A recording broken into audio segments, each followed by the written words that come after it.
You know that feeling when it's mid-February, you have a critical question about your tax strategy, and your accounting firm just goes completely dark. Like you're sending emails, leaving voicemails, and it's just crickets.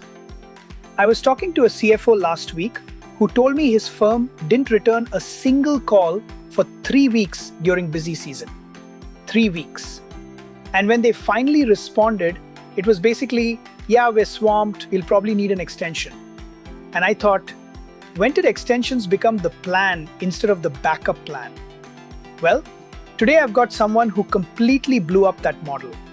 Alexandra Frost is here, and she's going to walk us through the exact system she uses to eliminate extensions, keep clients happy year-round, and here's the kicker, actually work fewer hours during what used to be busy season.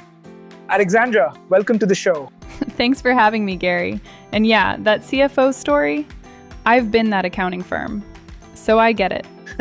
Well, that's honest. I appreciate that. So let's just dive right in. What was your rock bottom moment with busy season? Like, when did you realize something had to change? Oh man. Okay, so this was probably 6 years ago, maybe 7. It was mid-March and I was in the office at like 10 p.m. on a Saturday night. My team was exhausted. I was exhausted. And I got this email from a client, one of our best clients, basically saying, hey, we need to talk about our relationship. And I'm reading this email thinking, oh no, are they firing us? But what they actually said was worse. They said, we love working with you guys except for January through April, when you basically disappear. And they were right. We had become a seasonal vendor instead of a year-round partner. Ouch. That had to sting. It did. But here's what really got me. I looked at our numbers and we were filing extensions for like 40% of our clients. 40%. And we had convinced ourselves that was just normal. Like, oh, that's just how it is during busy season. But it's not normal. It's broken. Right. And I think a lot of firms and frankly, a lot of clients have just accepted this as the way it is. But you're saying there's a better way. There's a much better way. And honestly, Gary, it's not even that complicated. The problem is that most firms are trying to cram 12 months of work into 3 months. So we flipped it. We spread 3 months of work across 12 months. Okay, so walk me through what that actually looks like. Because I'm guessing it's not just like, hey, start earlier. No, it's way more structured than that. So we call it the 3-month scheduling system. And the idea is that instead of doing everything in Q1, you break the work into 3 distinct phases that happen across Q4, Q1, and Q2. And each phase has a specific purpose. It's not just spreading things out randomly. It's like building a house, right? You don't just show up on day 1 and start putting up drywall. You lay a foundation, you frame it, then you finish it. I love that analogy. Okay, so what's phase 1? All right, so phase 1 happens in October and November. And this is all about tax planning and document collection. So instead of waiting until January when everyone's panicking, we reach out to clients in October and say, hey, let's talk about your tax situation now while there's still time to actually do something about it. And we ask them to start sending us documents. Not everything, just the big stuff. Payroll summaries, major transactions, any changes to their business structure. Just enough so we can start building the picture. And do clients actually, do they push back on that? Like, why are you asking me for this in October? Oh, absolutely, they push back at first. The first year we rolled this out, we got so much resistance. Clients were like, but my stuff's not ready yet, or can we just do this in January like normal? And here's what we learned. You have to give them a reason. Not just, we need this earlier. You have to explain, if you get this to us in October, we can save you money. We can find deductions. We can restructure things before year end. When they understand it's in their best interest, not just ours, the resistance melts away. That makes sense. So you're positioning it as proactive tax planning, not just earlier deadlines. Exactly. It's a mindset shift. And then phase 2 happens in December and January. This is when we're actually preparing returns and doing first draft reviews. So by the time other firms are just getting started, we're already halfway done. Our clients are getting their first drafts in January, and they have time to review, ask questions, make adjustments. It's not this last-minute scramble where we're shoving a return in front of them on March 14th and saying, "Sign here." Yeah, I've been on the receiving end of that. It's not great. Right? And then phase 3 is February and March. This is finals and filing. But here's the thing. By this point, most of the heavy lifting is done. We're just dotting I's, crossing T's, and hitting the submit button. So while other firms are in full panic mode, my team is working normal hours. Maybe a few extra hours here and there, but nothing crazy. No one's working Saturdays, no one's pulling all-nighters. That's a completely different experience. Now, I have to ask, how do you communicate this to clients in a way that actually gets them to change their behavior? Because I imagine a lot of firms have tried to get clients to submit stuff earlier, and it just doesn't work. Yeah, that's the million-dollar question, right? So here's what we do. We send a letter or an email, whatever your style is, in September. And it's not a demand, it's an invitation. We say something like, "Hey, we're doing things differently this year.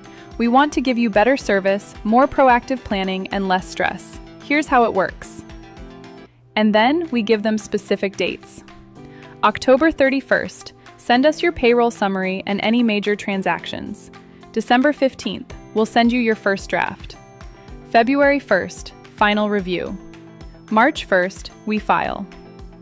And the secret is this: you have to make it easy for them. Don't just say, "Send us your stuff." Give them a checklist, give them a portal.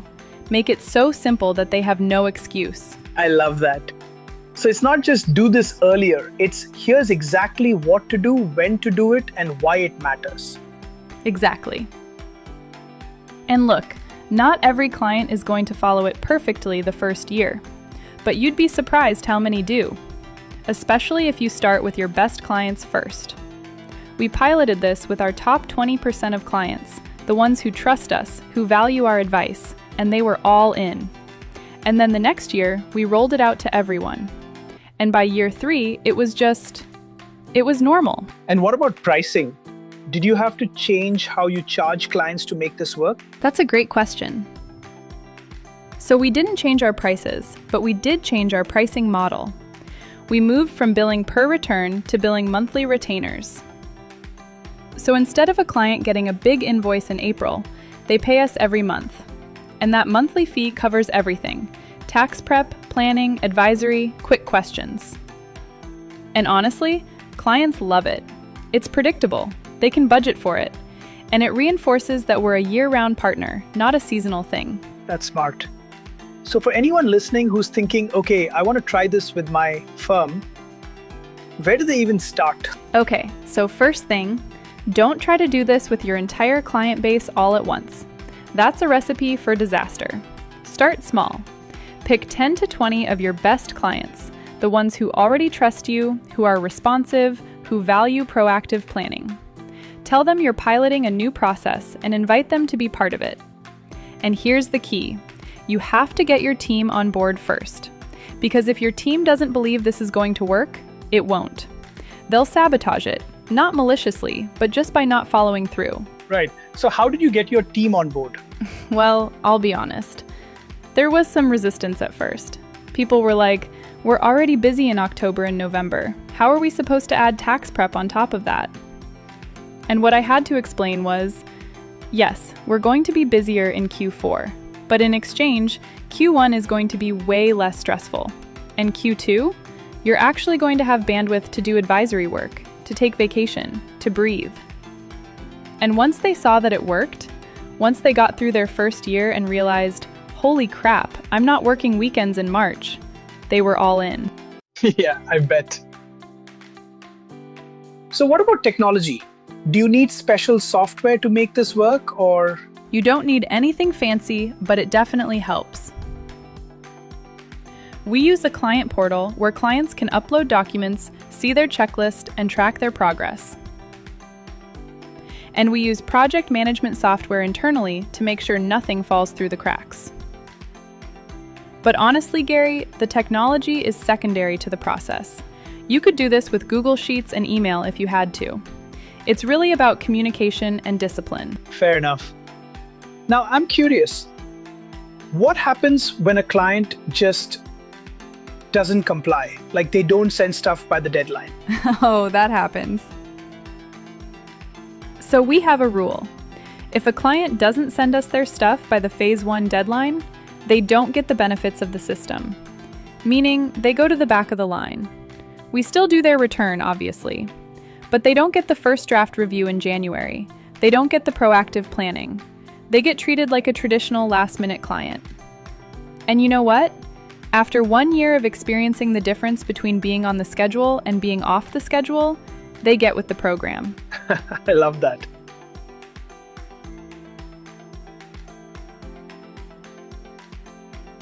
It's like natural consequences. Exactly. And look, we're not being punitive about it. We're just being honest. This system works, but it requires both of us to participate. That makes sense. Okay, so let's talk results. What kind of impact has this had on your firm, like actual numbers? Oh man, the numbers are crazy. So first, extensions. We went from filing extensions for 40% of our clients to less than 5%. And those 5% are usually weird edge cases, like a client who's dealing with an audit or waiting on K-1s from a partnership. Second, staff hours. Our team used to work an average of 60 hours a week during busy season. Now it's more like 45 to 50. And some weeks it's just 40. And here's the crazy part. Our revenue went up. Because we're not just doing compliance anymore. We're doing planning, advisory, proactive strategy. And clients are willing to pay for that. That's incredible. So you're working less and making more? I know it sounds too good to be true, but yeah. And client satisfaction? Through the roof. We started sending out surveys after tax season, and the feedback has been overwhelmingly positive. Clients love that they're not scrambling at the last minute. They love that they get to review their return before it's filed. They love that we're proactive instead of reactive. And honestly, Gary, it's made my job so much more enjoyable. I'm not dreading January anymore. I'm not burning out. And neither is my team. That's the dream, right? Now, for the CFOs and controllers listening to this, what should they be looking for in an accounting partner? Like, how do they know if their current firm is capable of something like this? Great question. So first, ask your firm, how many of your clients filed extensions last year? If the answer is more than 10% or 15%, that's a red flag. Second, ask, when do you start working on my return? If they say January or February, they're behind the curve. And third, ask them about their process. Do they have one? Is it documented? Can they walk you through it step by step? If they can't answer those questions, or if they get defensive, it might be time to find a new firm. That's really helpful. Okay, so let's bring this home. If someone's listening to this and thinking, all right, I'm sold. I want to implement this in my firm. What are the first 3 things they should do this week? Love it. Okay, here we go. Step 1. Identify your pilot clients. Who are your top 10 to 20 clients who would benefit most from this? Write their names down. Step 2. Draft the letter. Don't overthink it. Just explain what you're doing, why you're doing it, and what they need to do. Keep it simple. Keep it client-focused. Step 3. Get your team together and walk through the process. Make sure everyone understands the timeline, the expectations, and the why behind it. And then just start. You're not going to get it perfect the first year, but you'll learn, you'll iterate, and by year 2 or 3, it'll be second nature. I love that. Simple, actionable, and you don't have to boil the ocean to get started. Alexandra, this has been so valuable. Thank you for sharing all of this with us. Thank you for having me, Gary. And for anyone listening, seriously, busy season doesn't have to be broken. You just have to be willing to do it differently. Love it. All right, so if you're listening and you're thinking, I need to have a conversation with my accounting firm about this, or if you're a firm owner thinking, I need to implement this system, reach out to us at the Ledger Labs. We help companies navigate exactly these kinds of transitions. You can find us at theledgerlabs.com. And hey, if you enjoyed this episode, do me a favor. Share it with another CFO or controller who's frustrated with their accounting firm's busy season chaos. Let's spread the word that there's a better way. All right, that's it for today. Thanks for listening. We'll catch you on the next one.